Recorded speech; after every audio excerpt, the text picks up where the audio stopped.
သူကဘာသာအပေါင်းတို့မြန်မာနိုင်ငံသားအပေါင်းတို့ဘေးရန်ခိပြောက်ချမ်းသာရောက်ရောက်တောင်းတပေးဝေဒုက္ခပေးငြိမ်းအေးကြပါစေ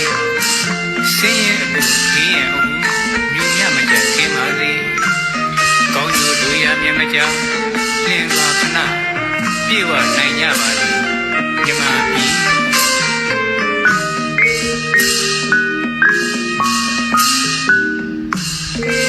တို့ပြည်ကြီး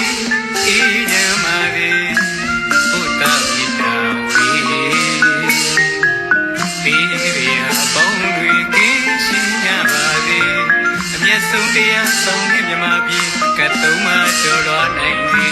ရှေရနာသုံးပါစီကတဲ့မြန်မာပြည်ဒီသူရမကြောက်အမှန်ပြောက်စေပြီမြန်မာပြည်သူ